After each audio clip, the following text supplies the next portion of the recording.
یقیناً پرہیزگار لوگ جنتوں میں اور نعمتوں میں ہیں جو انہیں ان کے رب نے دے رکھی ہیں، اس پر خوش ہیں، اور ان کے پروردگار نے انہیں جہنم کے عذاب سے بھی بچا لیا ہے۔ تم مزے سے کھاتے پیتے رہو ان اعمال کے بدلے جو تم کرتے تھے۔ برابر بچھے ہوئے شاندار تختے پر تکیے لگائے ہوئے، اور ہم نے ان کے نکاح بڑی بڑی آنکھوں والی حوروں سے کر دیے ہیں۔ اور جو لوگ ایمان لائے اور ان کی اولاد نے بھی ایمان میں ان کی پیروی کی، ہم ان کی اولاد کو ان تک پہنچا دیں گے اور ان کے اعمال سے ہم کچھ کم نہ کریں گے۔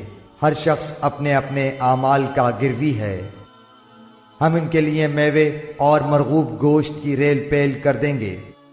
خوش طبعی کے ساتھ ایک دوسرے سے جام شراب کی چھینا جھپٹی کریں گے، جس شراب کے سرور میں تو بیہودہ گوئی ہوگی نہ گناہ، اور ان کے ارد گرد ان کے نوعمر غلام چل پھر رہے ہوں گے گویا کہ وہ موتی تھے جو ڈھکے رکھے تھے، اور آپس میں ایک دوسرے کی طرف متوجہ ہو کر سوال کریں گے، کہیں گے کہ اس سے پہلے ہم اپنے گھر والوں کے درمیان بہت ڈرا کرتے تھے، پس اللہ تعالیٰ نے ہم پر بڑا احسان کیا اور ہمیں تیز و تند گرم ہواؤں کے عذاب سے بچا لیا۔ ہم اس سے پہلے ہی اس کی عبادت کیا کرتے تھے، بے شک وہ محسن اور مہربان ہے۔ تو آپ سمجھاتے رہیں، کیونکہ آپ اپنے رب کے فضل سے نہ تو کاہن ہیں نہ دیوانہ۔ کیا کافر یوں کہتے ہیں کہ یہ شاعر ہے؟ ہم اس پر زمانے کے حوادث یعنی موت کا انتظار کر رہے ہیں۔ کہہ دیجئے تم منتظر رہو، میں بھی تمہارے ساتھ انتظار کرنے والوں میں ہوں۔ کیا ان کی عقلیں انہیں یہی سکھاتی ہیں، یا یہ لوگ ہی سرکش ہیں؟ کیا یہ کہتے ہیں کہ اس نبی نے قرآن خود گھڑ لیا ہے؟ واقعہ یہ ہے کہ وہ ایمان نہیں لاتے۔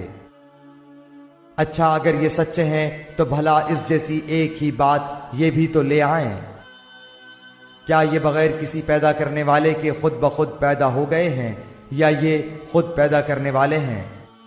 کیا انہوں نے ہی آسمانوں اور زمین کو پیدا کیا ہے؟ بلکہ یہ یقین نہ کرنے والے لوگ ہیں۔ یا کیا ان کے پاس تیرے رب کے خزانے ہیں، یا ان خزانوں کے یہ داروغہ ہیں؟